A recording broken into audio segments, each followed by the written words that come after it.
یوم اقبال کے موقع پر اقبال ہی کا پیغام کہ اقبال اقبال کیسے بنے، آپ اپنے ہی کلام میں اپنی رودات بیان کرتے ہیں۔ آپ فرماتے ہیں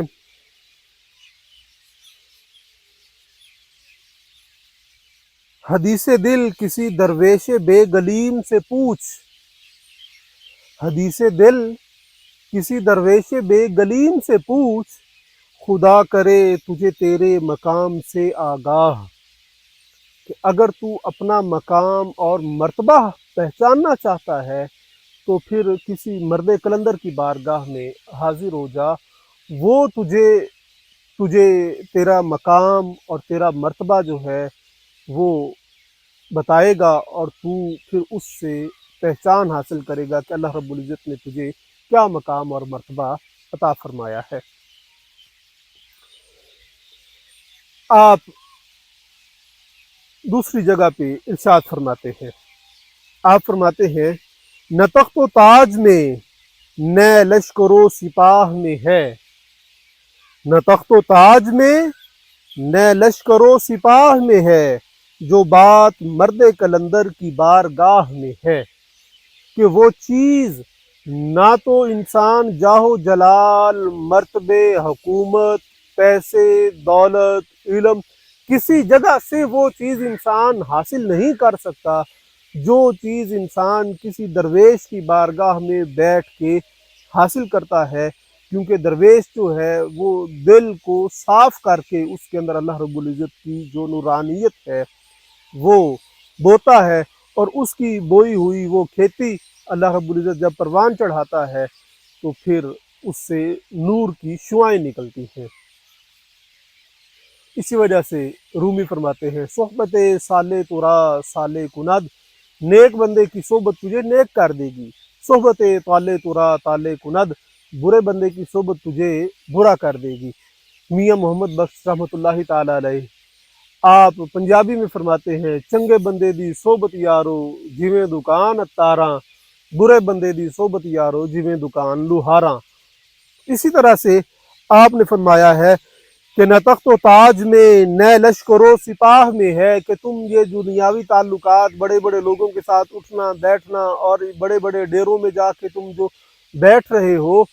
اس میں تمہیں عزت حاصل نہیں ہونے والی۔ جو بات مرد کلندر کی بارگاہ میں ہے، اگر کسی درویش کے پاس جا کے بیٹھو گے اس کی جو نظر تم پہ پڑے گی، اس سے جو تمہیں کمال حاصل ہوگا وہ تمہیں کسی اور جگہ سے میسر نہیں آئے گا۔ آپ فرماتے ہیں تو نے پوچھی ہے امامت کی حقیقت مجھ سے، حق تجھے میری طرح صاحب اسرار کرے۔ کہ تو مجھ سے سوال کرتا ہے کہ کس طرح سے قوموں کی امامت کی جا سکتی ہے، کس طرح سے قوموں کو راہ راست پہ لایا جا سکتا ہے۔ آپ فرماتے ہیں حق تجھے میری طرح صاحب اسرار کرے۔ اللہ رب العزت نے جس طرح مجھے مہربانی فرماتے ہوئے ان چیزوں سے شناسا کیا ہے، خالق حقیقی تجھے بھی ان چیزوں سے شناسائی عطا فرمائے۔ آپ فرماتے ہیں ہے وہی تیرے زمانے کا امام برحق، ہے وہی تیرے زمانے کا امام برحق، جو تجھے حاضر و موجود سے بیزار کرے۔ کہ اب تو نے مجھ سے امامت کی حقیقت پوچھ لی ہے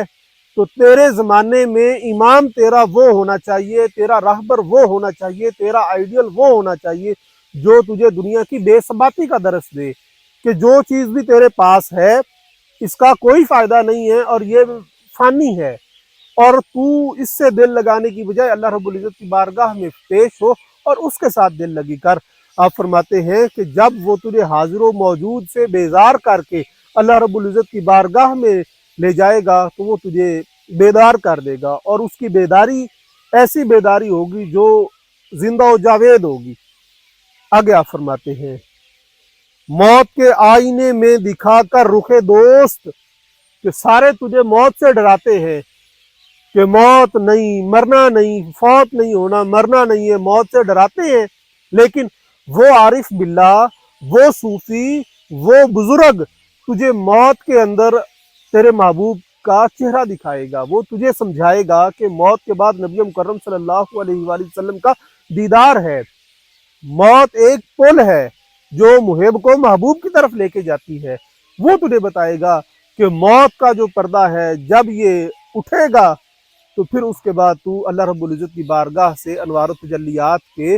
جلووں میں گم ہو جائے گا اور تجھے اس کی مہربانی عطا ہوگی۔ آپ فرماتے ہیں موت کے آئینے میں دکھا کر رخ دوست زندگی تیرے لیے اور بھی دشوار کرے۔ جب وہ تجھے موت کے آئینے میں نبی مکرم صلی اللہ علیہ وآلہ وسلم اللہ رب العزت کی ذات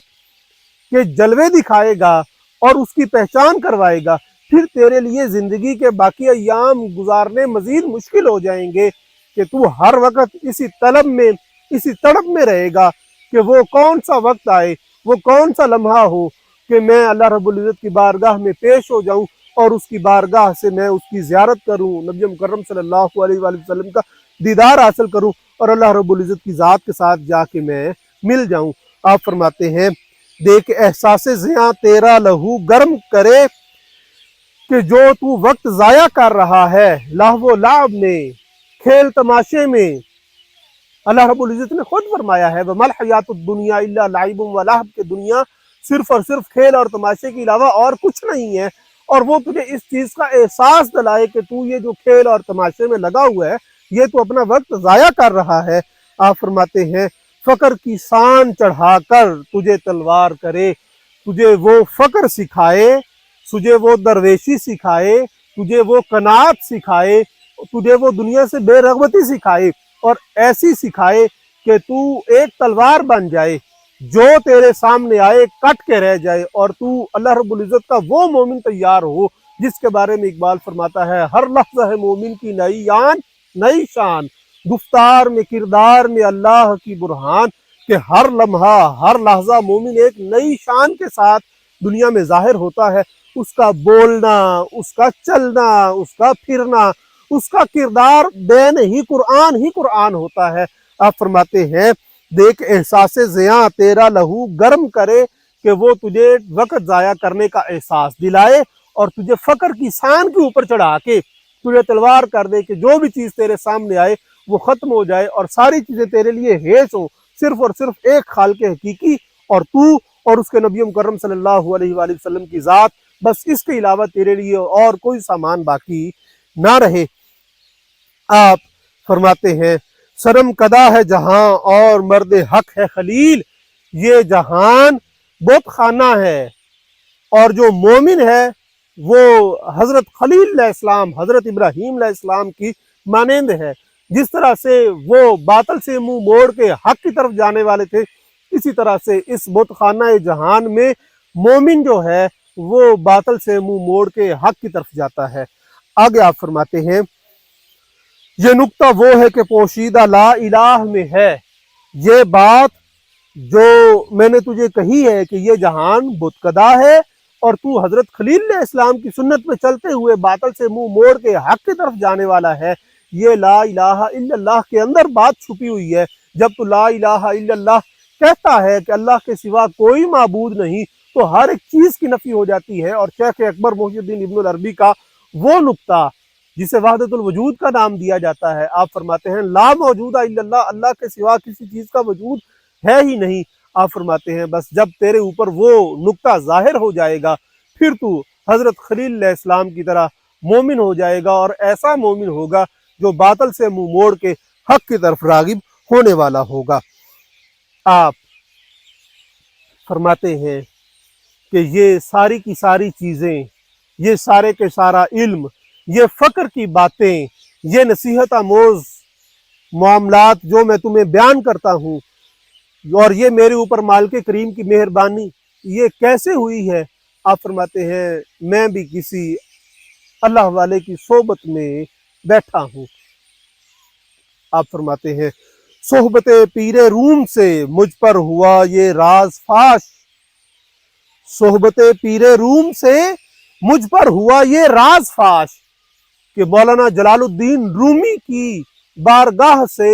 مجھے یہ فیضان میسر آیا ہے، ان کی صحبت سے میں علامہ ڈاکٹر محمد اقبال ہوا ہوں اور وہ میرے پیر ہیں۔ اور کیا راز فاش ہوا ہے؟ آپ فرماتے ہیں لاکھ حکیم سر بجیب ایک کلیم سر بکف کہ اب لاکھوں حکیم سنائی اور ان جیسی دانائی والی باتیں میں اپنی جیب میں لیے پھرتا ہوں۔ ایک کلیم سر بکف اور ایک موسیٰ کلیم اللہ میں ہر لمحہ اپنے دماغ میں رکھتا ہوں، جو اللہ رب العزت سے تمام معاملات کے بارے میں رہنمائی لے کے مجھے پہنچاتا رہتا ہے۔ لیکن یہ چیزیں اس وقت مجھے میسر آئی ہیں جب میں نے پیر رومی کی صحبت اختیار کی ہے۔ اسی وجہ سے آج کے نوجوان کو بھی چاہیے کہ وہ بھی لہو و لعب، دنیا داری، ڈیرے داری اور دیگر معاملات سے دور ہٹ کے خالصتاً کسی بھی نیک صحبت کو اختیار کریں، اچھی صحبت کو اختیار کریں، کسی اللہ والے کی بارگاہ میں حاضر ہو جائیں تاکہ وہ بھی علامہ کے وہ شاہین تیار ہوں جس کا خواب علامہ اقبال نے دیکھا تھا۔